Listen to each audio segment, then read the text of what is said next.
In this video, we are going to talk about why teachers are uniquely qualified and incredibly appreciated, not only at EdTech companies, but as trainers and in other roles at other corporations and companies as well.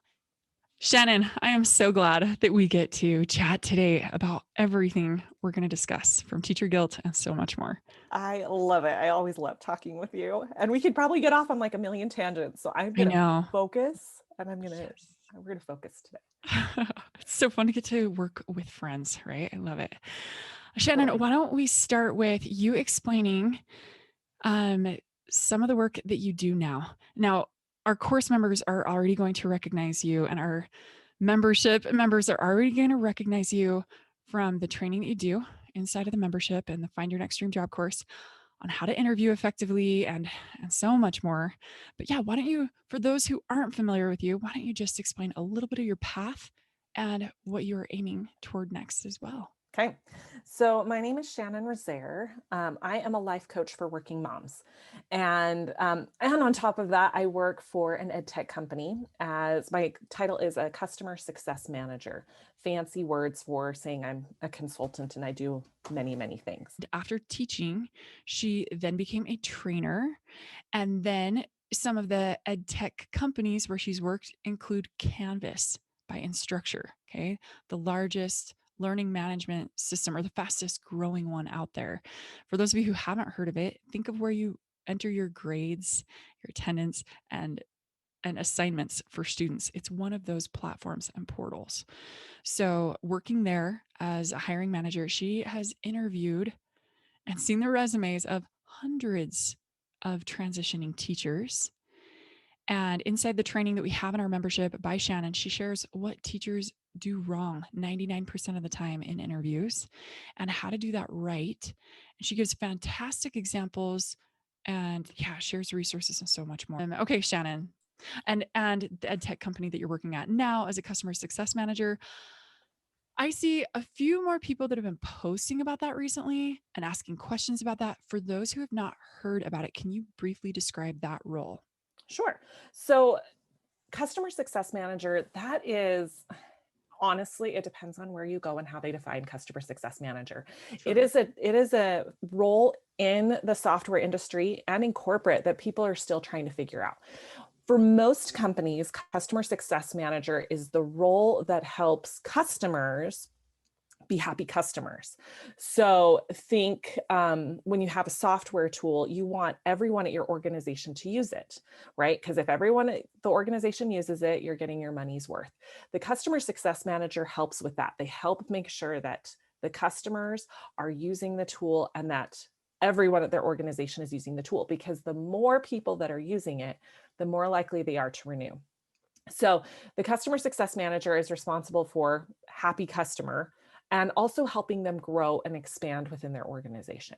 My role just so happens to be pretty much anything post-sale related to a customer. So the company has sold the software to the customer, and anything beyond that point is my job. And some companies have multiple jobs in there. So let me kind of explain some of those other roles because I think it's relevant to what you were saying. So there's the trainer role, which trains the customer on how to use the software and also how to use it best within their organization.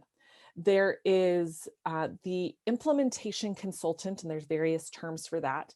The implementation consultant is primarily responsible for getting the software up and running at the organization. I almost said school because I'm working with higher ed right now. So it's like, oh, they get up and running at the school. But if it's a corporate business that you're getting it up and running in, the implementation consultant is responsible for getting it up and running, setting up the technology, ensuring they do some training, ensuring that the processes and businesses that are configured are best for that particular customer, because it may be different depending on the customer.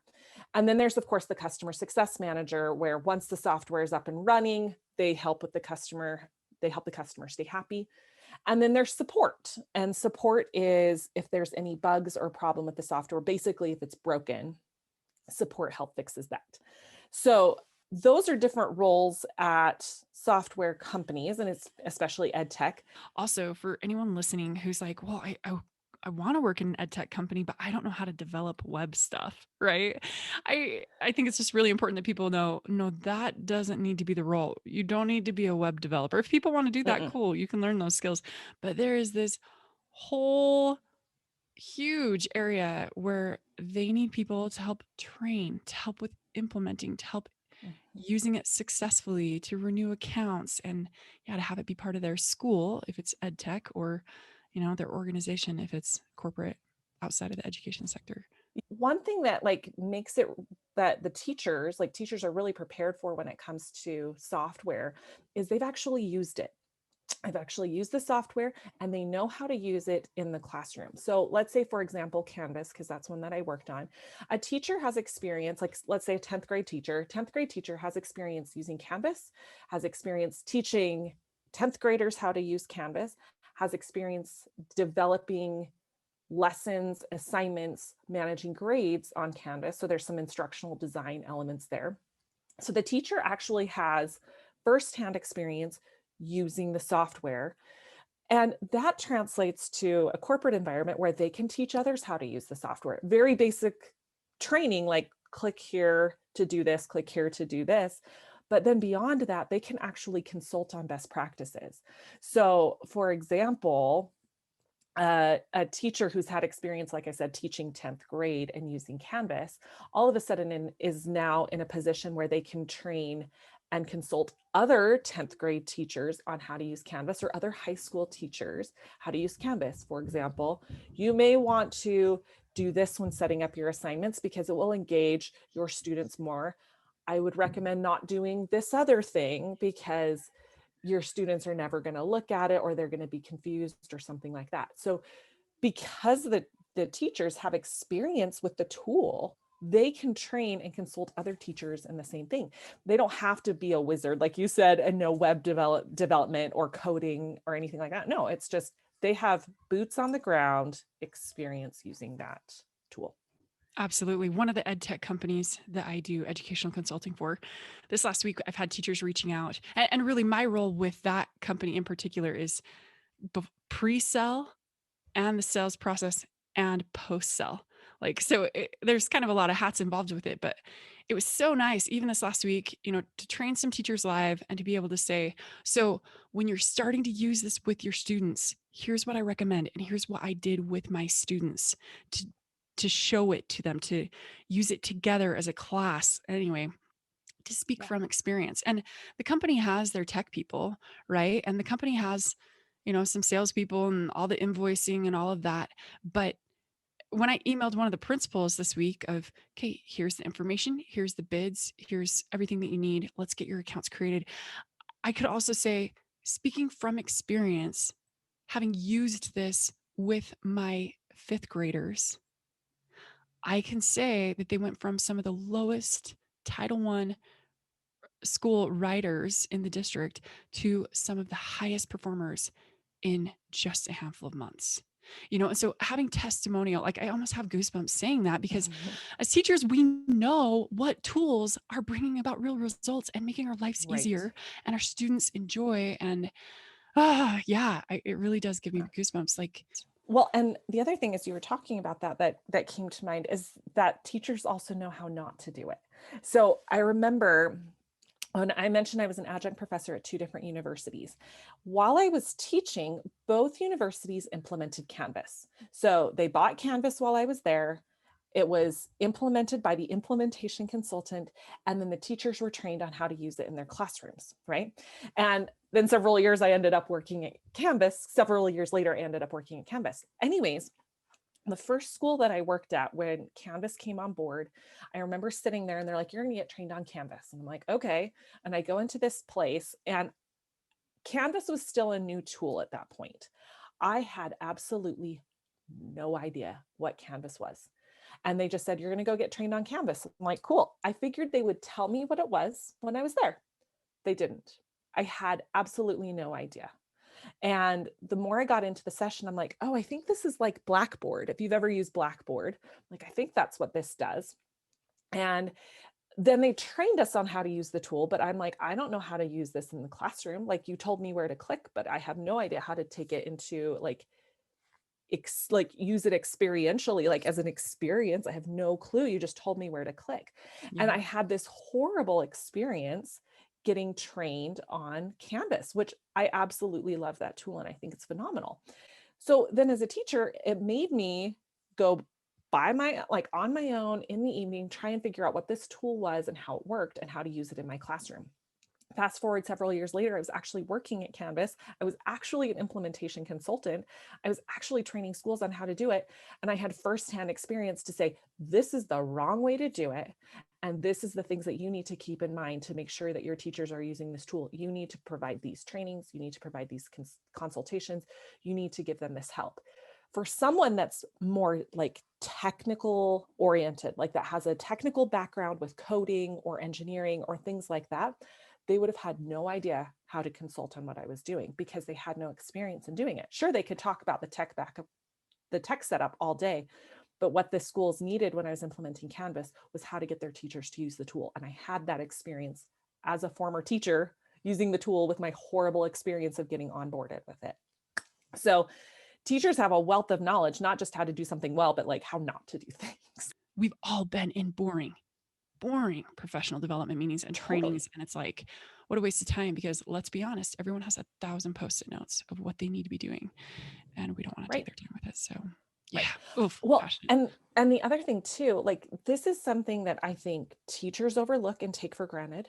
Um, Definitely it's a skill that's overlooked in the corporate world. It's overlooked with parents, principals, you name it, is the fact, and this sounds so simple, but go with me here. It's the fact that teachers know how to teach. They know how to take you from point A to point Z.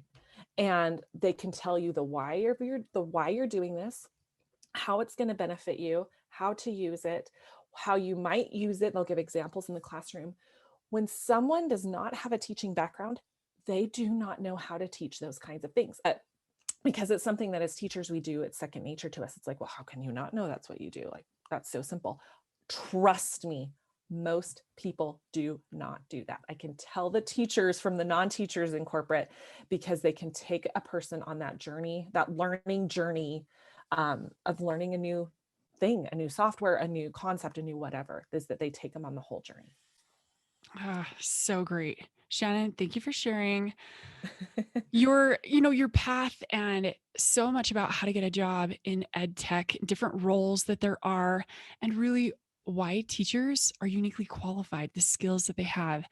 Now, I know you and I both have seen very clearly that while teachers have these skills, they oftentimes don't know how to kind of share their skills on their resume and in an interview. And I'm so happy to announce to everybody that you are one of our advisors with teacher transition. And so, for all of our listeners out there, if you want to talk with Shannon about how to get a job in ed tech, well, first off, she's going to be presenting at something super exciting that we have coming up, and we'll get you more details on that. And second of all, you can connect with her individually, right? If you want help on how to interview effectively, that is Yes. her sweet sauce, right? And her Yes. zone of genius. Like I said earlier, she has interviewed hundreds of teachers, seen countless resumes. She knows what's going to get this done for you and what's not. And really, if you're trying to figure out what role do I want, how do I even find the right companies, and so much more, we have resources for you for that. So we will link in the show notes to everything that you need to connect with Shannon, and add in our membership to the resources that will help with this as well. So, Shannon, thank you so much for your example with this. And if you want to learn how to become a trainer or a customer success manager or so many of the other roles that teachers thrive in at ed tech companies and at other companies as well, use the link below and we will get you to those resources.